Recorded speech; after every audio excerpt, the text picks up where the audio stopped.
We're good. Got it. Vivian, Josephine, Yolanda, welcome, welcome.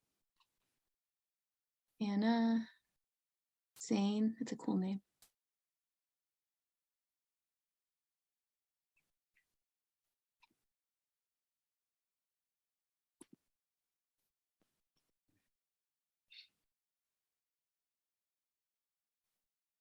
We're going to give everyone just another minute or two before we start. Thank you very much once again for attending. If you could put in the chat box how you heard about the webinar for today, that'd be helpful. I don't know if you just heard us talking, just trying to figure out what the best way to get to our graduate students is.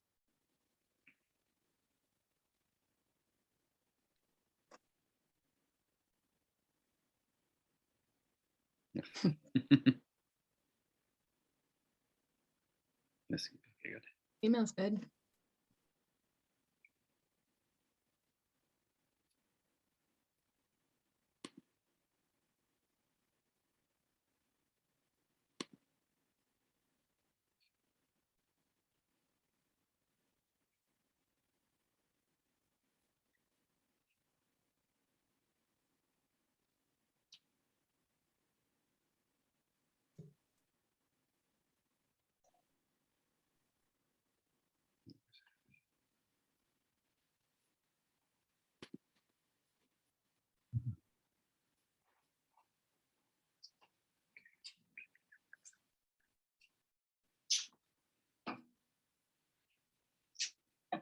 The students that I have tell me that the only emails that they use are their student emails. They don't email in real life. Communicate in other ways.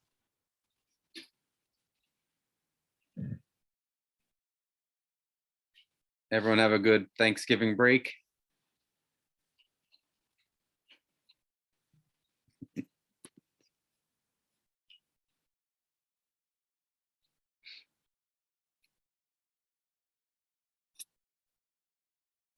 Okay.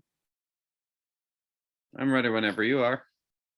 Yeah, let's get started. You have class at 4 p.m. Okay. So we're leaving early. We'll talk really fast. How's that?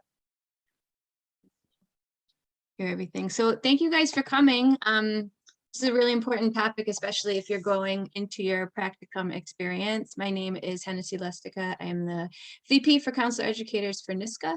I was a school counselor for about 17 years, and now I'm the Community Schools Mental Health Director across a whole bunch of districts in Western New York and an assistant professor at Medaille College.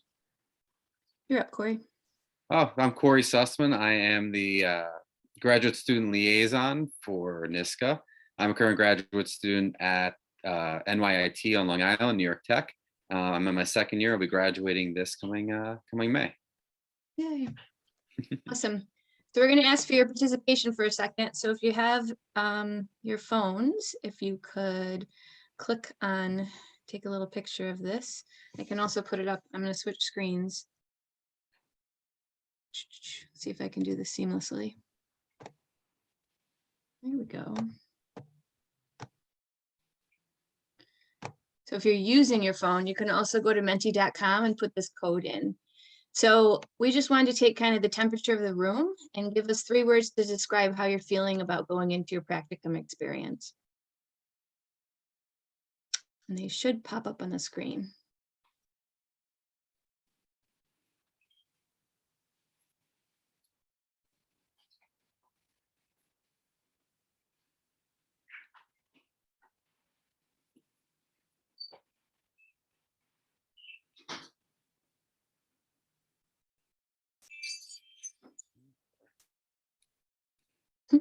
So fun fact with Menti, the more times you put in the word, the bigger the word gets. So it looks like nervous is the big word, and excited. Oh, excited just got bigger. Optimistic, great.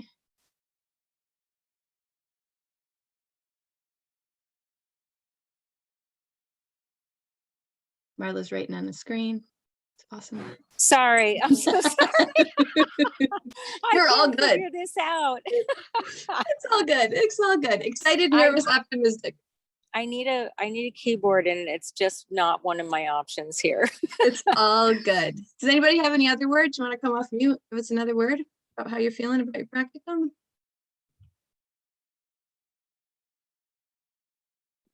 Nothing?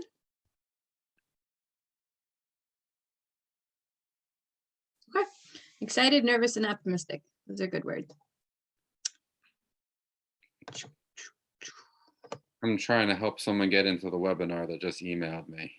Okay. So I added this picture on here kind of at the last minute. I got this in an email, and this I'm lucky enough that I have my feet in both worlds. So I have my feet in the counselor training world and in the K-12 world as well. And this pretty much to me sums up how school counselors are feeling and how my interns are feeling. So if you see there's this guy's laying on the table and they're shooting lemons at him and the lemonade's over at the side. But I just wanted to take a second to acknowledge that the world is very complicated right now, and this is a really hard time to be a student, and it's a hard time to go into a practicum or internship experience. Schools look different than they did a couple of years ago, and as you know, COVID cases begin to rise, they're starting to look different again, at least up in my area. So just having some grace with yourself and some perspective. The mental health needs of kids are through the roof. It's like nothing that I've ever seen before. And it's definitely something that my students are talking about a lot, really feeling like they want to be prepared to help kids, you know, academically, career-wise, college-wise, and social emotionally as well. So this is a really good time for you to, you know, take a step back, observe, listen to your site supervisors, understand the culture of the school, but just remember that for lack of a better term, schools are a hot mess right now, and it's okay to kind of feel that a little bit. Okay, so why do programs require the practicum experience? Practicum is a requirement of KCREP, the accreditation body for most programs in the United States. You gain a valuable insight into the profession from a hands-on experience. I think that's one of the most valuable aspects of the practicum experience. It's going to be your first experience really working with students. You learn what you need to improve on or want to gain more experience with, and you gain that initial experience of how to be a school counselor. The beautiful part about the practicum experience is, again, you're not just like jumping right into your internship. It gives you time to observe. It gives you time to learn what the district is like, learn what the culture of your school is like. And everybody knows that you're a learner. So you don't have to feel like you should know everything. So the practicum is a really good time to kind of dip your toes in the water around what being a school counselor is like. So the practicum requirements, so KCREP requires a supervised minimum of 100 hours for a practicum over a 10-week semester. Students complete at least 40 clock hours of direct service with actual clients that contributes to the development of counseling skills, weekly interactions with supervisor of at least 1 hour a week, and 1.5 hours on average per week of group supervision throughout the practicum. So these hours are really to gain that experience of seeing what a counselor does, but also getting that first hands-on experience working with a student, in our case, as school counselors. So we're working our first real experience. Some of you may have had experience shadowing someone, but now we get that individual aspect, but also having that observation from some of our site supervisors. And this is one of the big things. I don't know if it's spoken about in other programs, but having liability insurance is really important.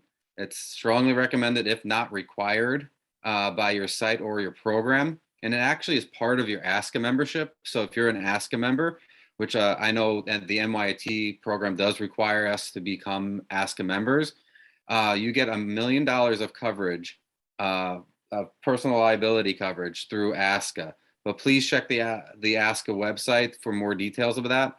But it is one of the wonderful things of being a member of ASCA, and that's for any full-time school counselor as well as students. So it's a great perk of the membership. Each program may have their own requirements that go above and beyond the KCREP standards, so please just make sure you check with your program as well. One of the things I just want to jump in here about is supervision. Supervision, like you will get the most supervision that you'll ever get in the field while you're in school as a school counselor. It's definitely something that's missing in the field when you get out there. So when you look at the supervision with this weekly interaction with a supervisor of at least 1 hour. Sometimes that can look very different depending on your district and depending on who your supervisor is. So it might not be you and your supervisor sitting down for an hour every week. But the time that you have together, it might be on the fly in the hall, or it might be 15-minute chunks. It should equal an hour.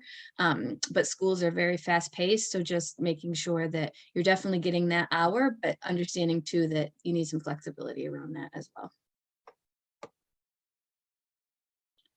So steps to your practicum. Here's what we're going to talk about today. We're going to talk about your resume. We're going to talk about choosing a site and preparing for an interview. We're going to talk a little bit about interview tips and tricks that might seem like, oh, I know these things, but I've interviewed a lot of folks, and I'll tell you some stories when we get there.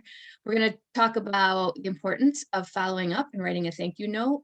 We're going to talk about understanding the community and culture of your new school and your new placement. And then we're going to talk a little bit about voices from the field. So we surveyed current practicum and internship students on what they how their experience was and what they wish that they knew and what advice that they would give graduate students coming in. So we have all that information for you. So I'm going to show you this really funny clip. Hopefully you can hear it. It's like 2 seconds long, but it's cute.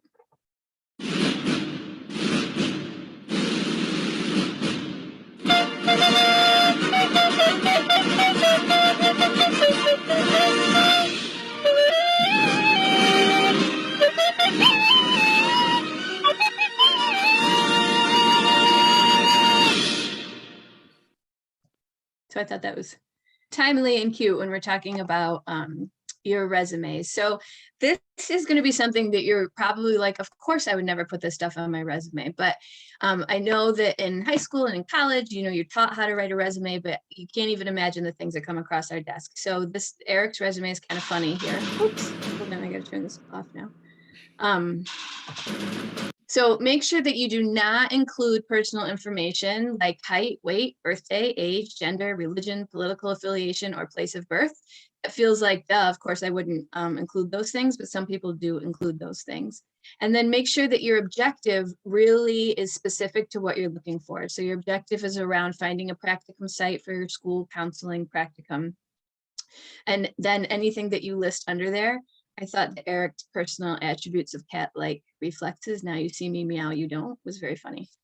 So I put Eric on there, but just make sure that you are putting things that are relevant to the position that you are trying to get as a practicum student. And then the other things is make sure that you list that your accomplishments and not tasks. So list the things that you have done, done, especially within the realm of counseling, right? So if you've worked with students before, if you've worked with families before, if you have communication skills and you can show that, list those on your resume. Or your accomplishments are relevant to your practicum experience. And then I put legal. So this guy was pretty funny because his last job was marijuana dealer and nefarious dude. And this is like an actual resume that somebody put in. So just making sure that you're looking at your resume and you have everything on there that you want to have on there. Make sure on your resume that you use the same verb tense throughout it. So if you're going to use past tense, so words like participated, presented, demonstrated, you stick with past tense. If you're going to use present tense, stick with present tense, but don't mix the two. You just want it to make sure it looks uniform. Make sure your contact information is current. I can't tell you how many folks that we have interviewed and then went to call them back and their number was disconnected. Or we went to reach out to their references and that number was disconnected. So making sure that all of that contact information is current. Check your email addresses. I put these funny ones on the bottom here, but make sure that you have a professional email address. Use your school email, use a Gmail with your first initial, last name, but don't use some goofy email in there, and make sure that it's an email address that you are checking as well. And then make sure that you use spell check. You definitely don't want anything that is misspelled on your resume. Corey, any other tips about a resume? No, keep things relevant. If you have prior experience like myself, I'm in my late 30s, and so this is a career transition. So I was told to keep things that are relevant to the job. I worked in higher ed, I worked in admissions, so make sure that the folks that I'm sending out my resume know about my experience doing that, and make it so that it reads as was mentioned, past tense. I had all of my stuff in present tense, so I had to go back and just change it. So if you can, maybe hire a person to look over your resume, or if a professor or someone would do that for you. I was lucky enough to have one of my professors look over my resume, so um, keep things in past tense, which is things that you've done. But if you're currently doing it in your practicum, or currently doing it in your in your internship in the future, make sure you have that stuff in the present tense. The other things you want to highlight are any professional memberships that you're in. So definitely put that you're a NISCA member on your resume. Anything that you've done in your graduate program so far that's been, if you've had something that's been published, or if you've done a poster presentation, if you've done any sort of presentation, those are all great things to list on your resume as well. So choosing a site.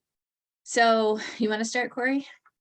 Yeah, so knowing what kind of site you want to be at is really important, because especially since with the current standards in the state of New York, if you're going into for practicum, for all of you folks going to practicum now, you do have to make sure you're getting that K through 8, and then middle school, excuse me, then 9 through 12, and that is what our presentation is on Thursday. So please make sure you come to that. It'll be going more in depth.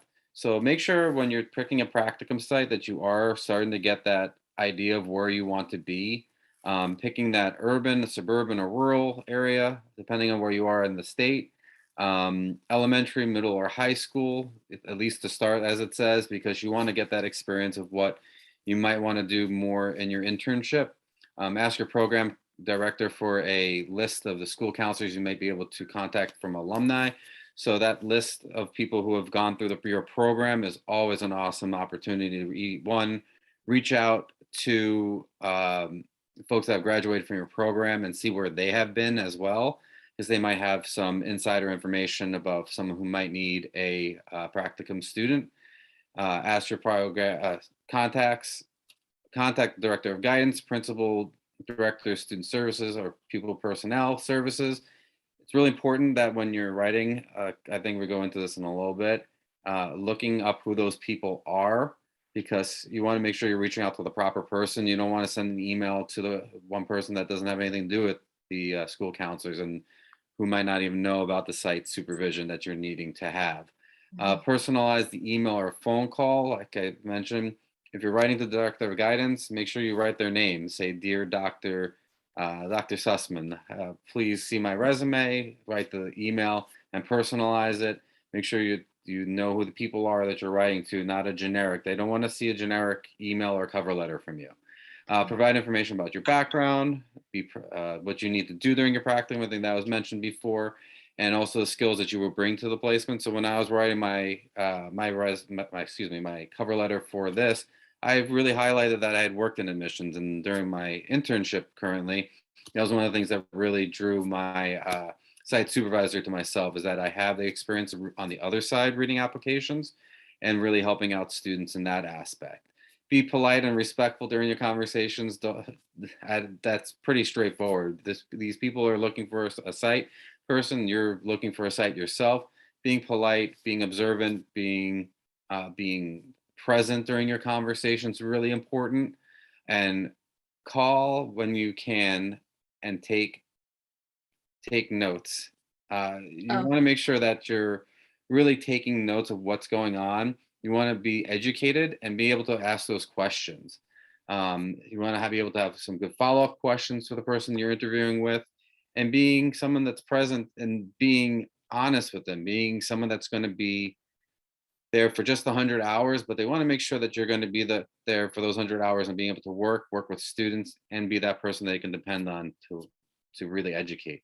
And obviously, thank you note. Always send a thank you note. Things are moving fast these days, especially where we are right now. So you want to send an email back in the day, I would send personalized handwritten notes, but I think we kind of moved past that, especially in the COVID era. So just making sure you send the email, because some people might not even be in their office. That call when you can be present, I put that on there because don't call when you're driving. Don't call when you're like kids are yelling in the background. Like Yeah. we all know that everybody has lives, but just make sure that when, you know, this is a job interview, and essentially this entire 100 hours that you're at this place is a 100-hour job interview, right? They want to see your skills, and lots of places have openings. So you want to make sure that you're doing that the best you can. Up to the contact depends on the district. So really figuring out who the best contact for that district is going to be and reaching out to them. Like Corey said, you know, sending a letter to the superintendent in most districts saying you're looking for a practicum placement is not going to get you far, because that's not, they got a lot of other stuff to worry about. So really looking at the director of guidance, really looking at the principal of the school that you want to be in, or the go-to is always this director of student services, who kind of oversees the counseling office as a whole. So preparing for your interview. So I'm going to be a little pet peeve on this because I have to do a lot of interviews. Nothing bugs me more than somebody that arrives late. So make sure that you plan for enough time to arrive at your site 5 to 7 minutes early. I work in very rural school districts, and a lot of our folks, I have 24 internship students that I'm in charge of, and they all drive almost like 45 minutes to get to us. And you can't get there late and say, oh, I was stuck in traffic or whatever. Like you have to make sure that you're there 5 to 7 minutes early. Make sure that you print multiple copies of your cover letter, your resume, and any documentations that are applicable from your program. Supervisors love to have a supervisor's manual. They love to know exactly what they need to do, especially around hours and the supervision piece. Plan to bring a portfolio or like a fancy folder to put everything in to hold your materials, and include a pen and paper and any questions that you have. The other thing to do beforehand is to research the site. So go to the district website and look at that. Or you can go to the New York State, you guys should all know the site, the New York State report card site. And this has every district in New York State in it at a glance. And you can read all about student data. You can look at their assessment data. You can look at free and reduced lunch rate that can tell you about, you know, the poverty, and you can look at the demographic, ethnicity, you can look at gender. All of this stuff is really important and will show whoever you're interviewing with that you're serious about really wanting being at this site. Notice the demographics of your site, the community of your site, and then look at their comprehensive school counseling plan. The comprehensive school counseling plans need to be on their school website. So take a look at that plan. I guarantee you, if you go into your interview and you say, oh, I took a look at your comprehensive school counseling plan, you're going to blow them all away. They're going to be like, oh my God, that's so amazing. Nobody's really looking at it. So definitely look at it and then say that you looked at it. And then write down one way you can contribute to the site and one question you're curious about, and bring this with you, because at the end of every interview, they ask, do you have any questions for me? Make sure you always have a question for them, and, you know, be honest, be present about your question, but make sure that you have something planned. And that NSED report card is really important. We're using it a lot in second year. So get yourself familiar with your site now and future sites, because I've had at least 4 papers where I've had to use my practicum, my internship site, and go into other school districts as well, look up their report card and see things that the school could be using, needing improvement on. So these are things that they might ask you to go on their actual site to do. Yeah. Why isn't this working? So we have this fun little game to play. Let's see, player to player. Classic.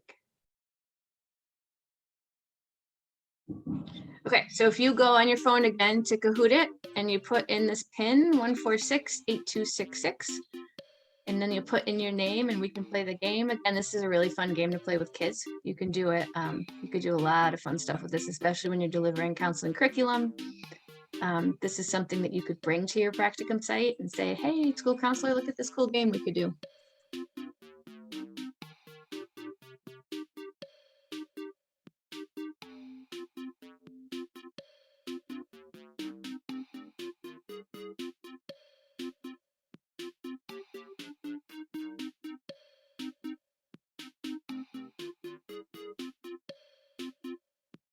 Okay, I'm gonna hit start. Ta-da.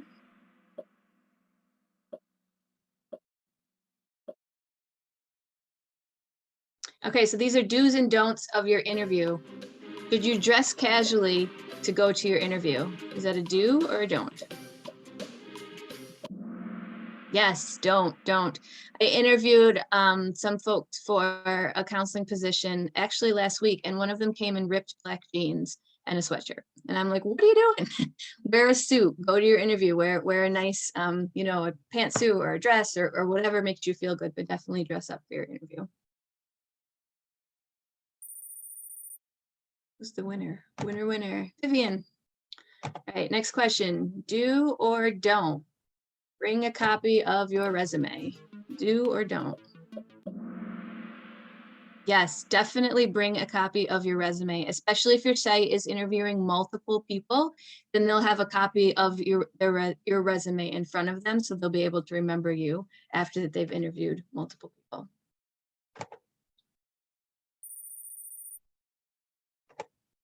But Vivian still did that. All right, next one. Do or don't arrive 5 minutes late due to traffic? Don't do that. This is your first impression. It's your first impression with the district. It's your first impression with who your supervisor is going to be. So you want to make sure that you're putting your best foot forward.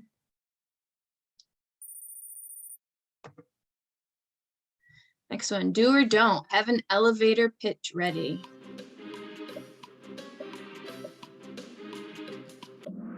Yes, definitely do. So your elevator pitch is really important. It's something that you can say quickly and succinctly. You know, I'm Hennessy. I'm really looking forward to the potential of having this practicum experience in this district because I love to work with middle school age kids and I'm passionate about rural areas, whatever your elevator speech is going to be, prepare that ahead of time and have that ready.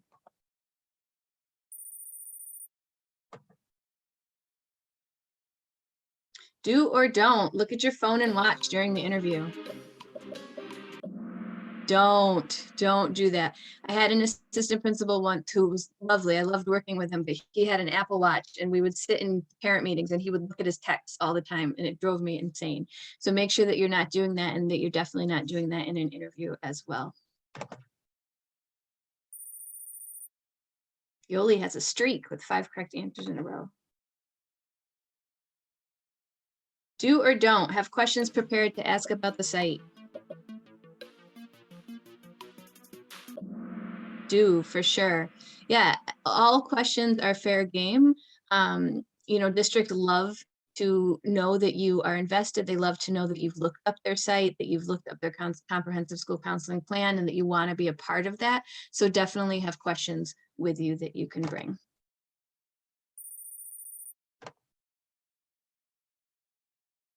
Do or don't send a thank you note via email. Yes, do it. Do it from the car the minute you walk out of the interview.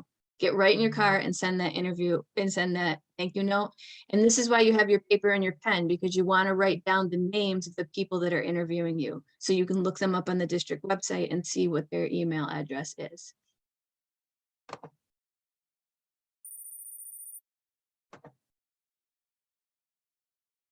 Do or don't follow up with a phone call.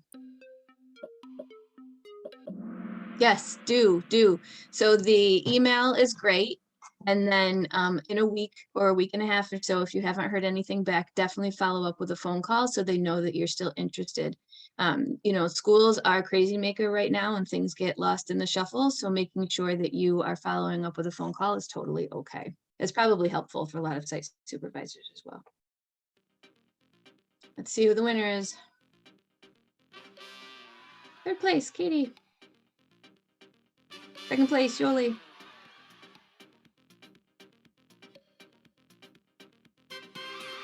Vivian, winner.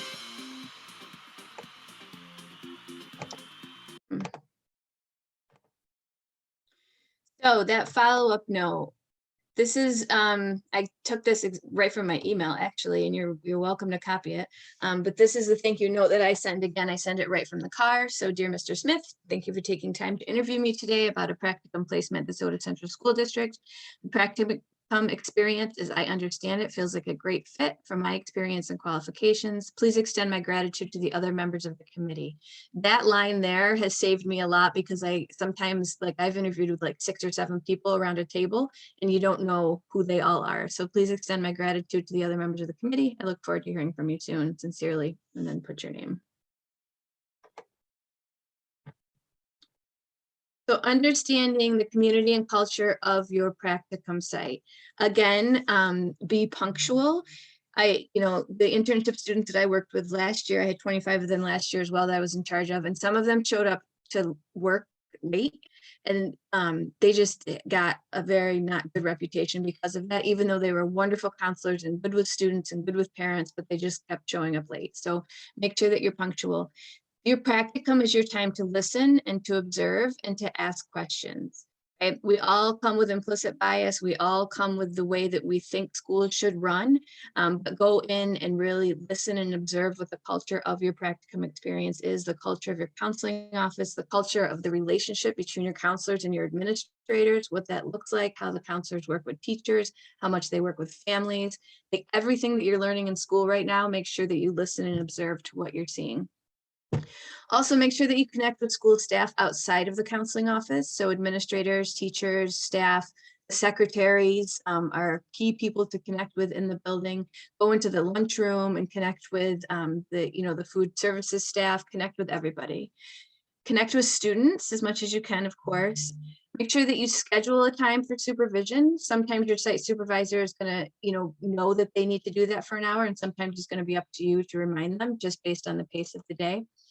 Read the room around the dress code, around the morale of the school. Just be curious around what's going on and how you can be an advocate for students and families.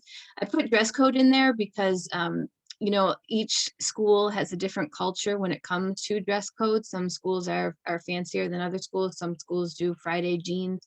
Just making sure that you are fitting in and understanding that. And then understand your role as a practicum student. So your role, again, is to listen, is to observe, is to ask questions, is to be curious. And it's to, you can offer suggestions in a gentle way from what you're learning in class, but understanding that you're there as a learner is going to be, I think it's going to make for a really good practicum experience. Corey, anything to add to that? I always dress professionally. That doesn't matter to me. It doesn't matter with what the dress code is. I'm more right now being as professional as I possibly can at practicum at internship. So to me, I'd rather be a little bit more dressed up than the rest of the staff, which do come in on Fridays in a shirt and a school shirt and jeans. But I try to dress as professional as I can. It's up to the individual preference. You might want to talk to your site supervisor about that, but I try to stay as professional as possible until I'm tenured to try and dress as professional as possible. And you basically go by the book for everything until that day comes. You can keep it real, Corey, but you keep going by the book after that day. Yeah, the thing with counselors too is that we do a lot of meetings with families. We do a lot of meetings with community providers. We do a lot of meetings with administrators. So, counselors tend to, in my experience, be a little dressier than other folks as well. I agree. So here's this Voices from the Field. So I've alluded to it, but I project direct a federally funded grant from the Department of Education that helps to increase the pipeline of mental health professionals into rural areas. So from that grant, I have 24 school counseling interns across 6 school districts. And then in my job at Medaille, I teach internships. So I have 4 sections of internships. So I literally have like 60 interns that I'm working with this year. So I sent out a survey to them and I said, oh, Corey and I were tasked to do this presentation, sent this out last Friday. And I said, can you just answer these questions really quickly? So this is some of the answers that they gave, and I thought that it would be cool to share it with you. So the first part was, what did you do to prepare for your practicum experience? So a lot of the folks said the same things that we're saying here. So they spent time on the school district website. They Googled interview questions and practiced their answers. So this is a really good one. Interview questions can be pretty standard, like why did you choose this district? What can you bring? What kind of skills do you bring? What are your strengths? What are your weaknesses? Those types of things. I had a cheat sheet with critical information on it. For example, what is my philosophical, I think this was supposed to say position, theoretical approach? What do I see my role as a counselor, experience and background, key ideas I wanted to pass along in my interview, and I had questions for them. For example, what is their procedures and policies on certain topics? A question that comes up in every interview that I've been in the last year is what is your COVID protocol? So it's okay to ask that question too, because some schools, are vacillating between in-person and virtual still. I dressed professionally, looked nice and neat, and brought my resume with a list of references. So again, make sure that your references are up to date, that their phone numbers are current. I practiced answering interview questions and reminded myself that I was capable of doing this. So this can feel really scary as a practicum student to go in and to interview with a group of, group of school counselors and administrators. But just remember that they want you there and that you are able to do this, and it's going to be great. The second question I asked is, what do you wish you did to prepare that you didn't? So they said, ask more specifically about the hours available. So that 100 hours gives you a lot of flexibility in terms of when you can be there and when you can't be there. Site supervisors know that you have class at a certain time. They know that you have other obligations as well. So just being very specific with your site supervisor about when you're going to be there. Be more aware of what I wanted in regards to the population. So some of this might come with experience, and some of it you might not have even known until you went in there. So you've got some schools that could be very academic focused. You've got some schools, the role of the school counselor in the school, that can be very social emotional focused. You have some schools that are completely missing a career and college development program. Like these real things happen. So just being aware of what your role is as a school counselor and what experiences you want to get in your practicum. Brushed up on my counseling theory. I have had a few supervisors ask me what theory that I use, so maybe just have one in mind around that. I wish I had shopped around more instead of just going to the first placement I found. So again, you can apply to multiple placements. I will say, if you do that in your cover letter, make sure that you put the right placement in the right cover letter for the right place. You don't want to apply to, Soda School using a Fairport cover letter, because they're going to be like, they weren't even, they didn't even have time to update their cover letter. They wish they knew more about the site they were interviewing at, and then focus on myself and what I can bring to the table. I was more concerned with how the interview went itself, not so much myself in the interview. So it's going to be totally normal to be nervous, but just focus on the skills that you bring to the table. And then the last question that I asked was, what advice would you give to graduate students as they prepare for the practicum experience? So they said I would say go in with an open mind, open ears, and an open heart. Take lots of notes. A lot of students say take lots of notes during a practicum experience. Don't be too hard on yourself, and be sure to ask lots of questions. Remember that you're not supposed to know all the answers, and sometimes it might feel intimidating when you're in the midst of whatever's happening in the school that day, or you have a kid in front of you in crisis. Don't be hard on yourself, and make sure you go ask for supervision around that.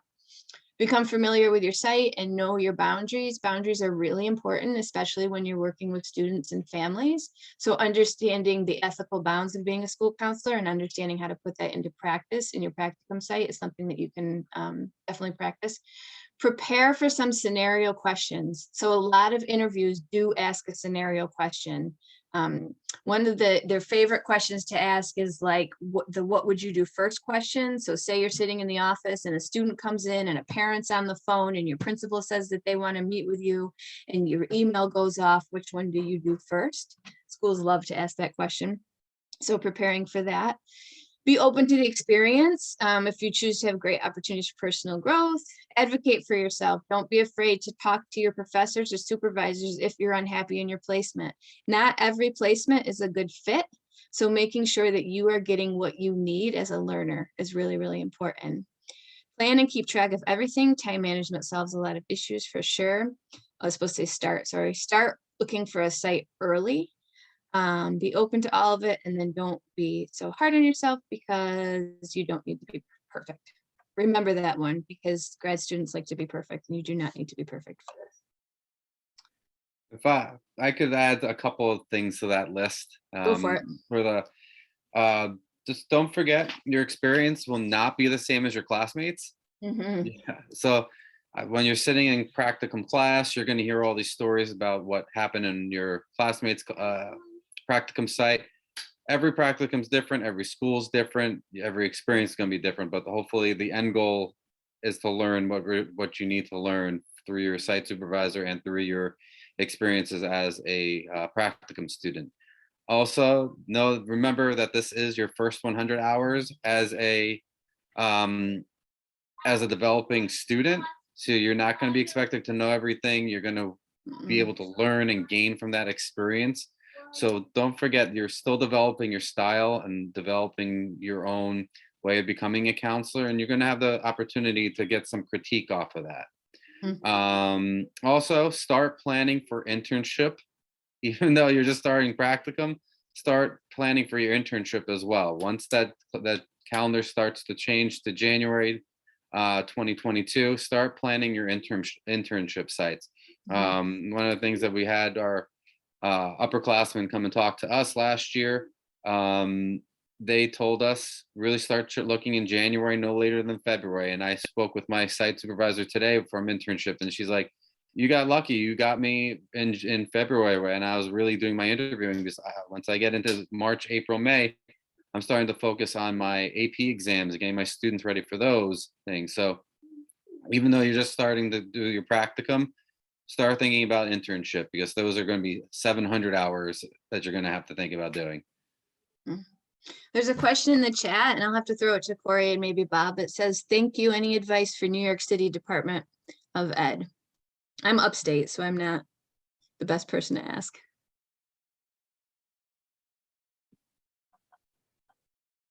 I Get defer to think, Bob.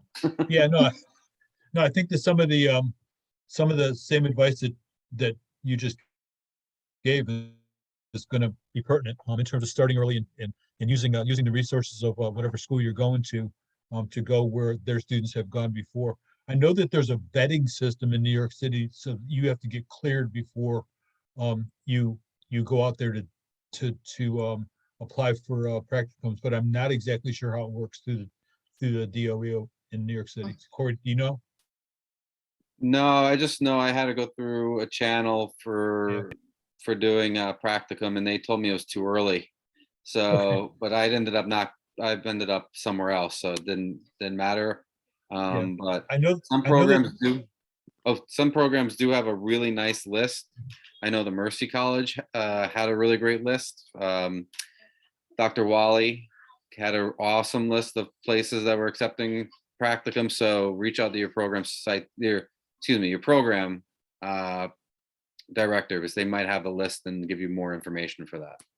Yeah, but I know that there was some pre-clearance thing that DOE has before you actually go out and do things that students had to apply for. It wasn't a big deal. It was the same stuff. You had to prove that you had insurance.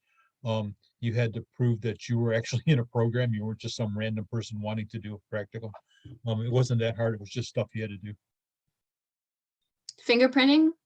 Oh, yeah, all Everybody that. has to be Yeah. fingerprinted up here. Yeah, Yeah. all that. Yeah. Yeah. I didn't even think of it because it's just so standard. Yeah.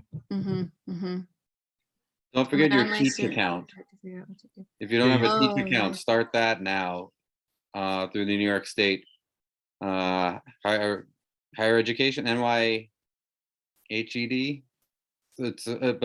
Start doing your teach account. If you already have a driver's license in the state of New York, you technically have a login and everything. I've been able, all those are linked with me. My DMV, my teach account, my insurance through the state, everything's linked through that one account. So don't forget to start your teach account. I know that every program does practicum a little differently, but I taught practicum at NYIT, and the teacher that you have for that course is a good resource for you in terms of navigating the period of time that you're actually in that 15-20 weeks of internship or a practicum. There were a lot of conversations, a lot of I remember speaking to some practicum supervisors a few times, on behalf of the students to try to clarify things. So use that resource. Those classes are usually kept pretty small, so it works out well. Yeah, I think the K-CREP ratio is 6-1 for Yeah, practicum, so it can't be It any was bigger than 6. it was very nice as a teacher. Mhm. Yeah, we at my university too, we connect with all of the site supervisors at least once a semester, and we do a Yeah. meeting with the student and a site supervisor. So that's a really good time to talk about what's going well and areas of growth and what you want to know, what you want to do as you move into your internship as well. We do have a couple questions from, I sent out an anonymous survey that, if we have time for those. Yeah, go for it. Okay, so one of the questions is, are you allowed to refuse to perform duties that are outside of counselor duties, such as administration work, like answering phone? No, you're an internship student. You're not, unfortunately. And everything is a learning experience. When I was an intern at I was in Port Chester, which was down in Westchester County, in my first internship and practicum. I literally was put in a closet. But it was the best experience because I got to meet so many kids and meet so many families. So, we are trained as school counselors through the Ask a National model that, we do the things that are in those three buckets: academic, social, emotional, and career. But the reality is that in a school, it's all hands on deck a lot of the time. And especially now during COVID, I've got school counselors that are doing lunch duty. It drives me insane, but that's part of their contract in that district. So it just depends on the district that you're in. My advice would be not to refuse if somebody asks you to answer a phone, or not to refuse to do tasks, because it's all opportunities to talk to people. It's opportunities to talk to parents, it's opportunities to talk to kids. There's a counseling component somewhere in there for all of it. And then, as Corey mentioned, tenure. Once you're tenured, then you can start fighting for those things a little harder. That's tenure, tenure, tenure. We have a fun 6 years ahead of us. Don't forget Is it that. 6 years now? Oh, it's 4. I'm counting 4, right? ours Oh, right yeah, now. yeah. Our Yep. time right now. So from the time we start our program to the time we have tenure. We have one more question. Not sure if anyone can answer this, but what options are available to us if we cannot pay for fingerprinting up front? I'm not sure if anyone can answer that. Yes, it is a state requirement. Yeah, I would talk to your program director and let them know that there's a financial hardship around that. And I'm sure that there's something that can be done. There's a lot of, I know for my grant funded program, we reimburse those costs, but we don't pay up front. But if you are having financial hardship, I would just talk to your program director, and I'm sure that there's something that can be done around that.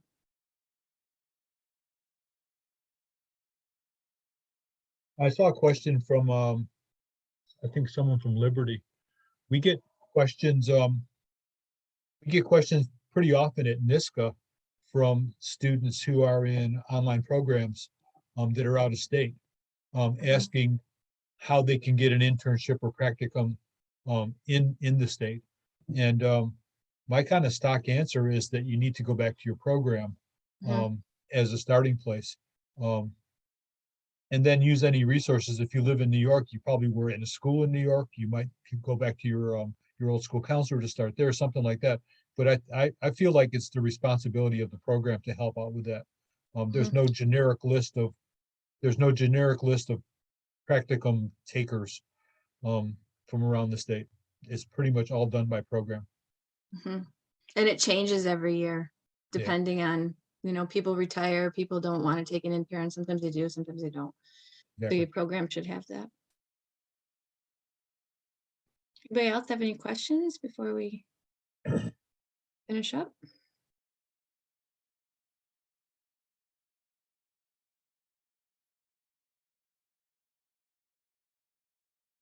there anything else that you guys feel would be helpful from Corey and I, or anything that you feel like you need as you move into your practicums?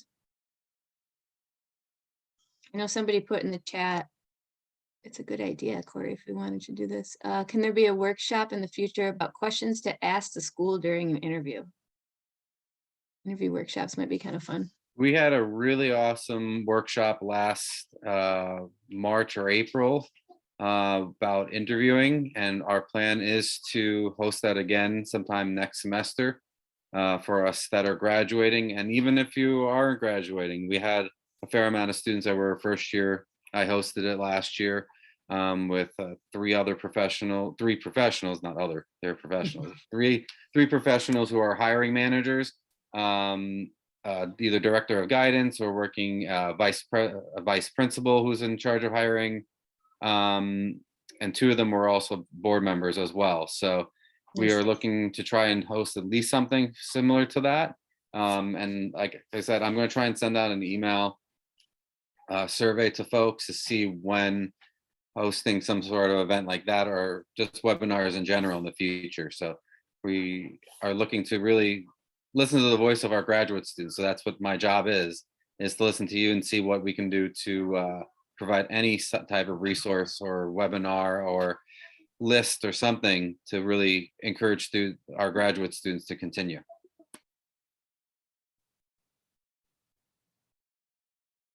Awesome. So if there are no questions, thank you guys for coming and for spending an hour with us this afternoon. We hope that you are all healthy and that you had great Thanksgiving and that you're ready to go back to class tonight. Semester's almost over, so hang in there. It's almost done. I'm saying that for myself as well. It's almost done. But we wish you so much luck. You're going to do awesome in your practicum experience, and feel free, we put our emails up there, so feel free to reach out anytime to ask questions or run things by us. We're happy to help. Yes, thank you everyone for coming, and hopefully you can join us on Thursday. Please spread the word. We'll send another reminder and send it also out to your program directors.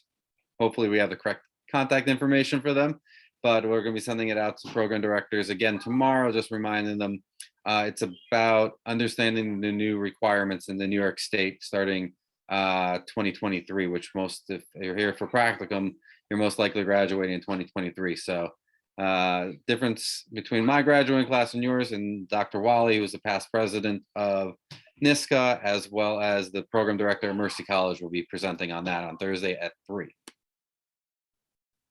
I did put, I think, the link for the registration in the chat as well, so please feel free to use that. Awesome. Thanks, everybody. Thank you, everyone. We appreciate you taking your time.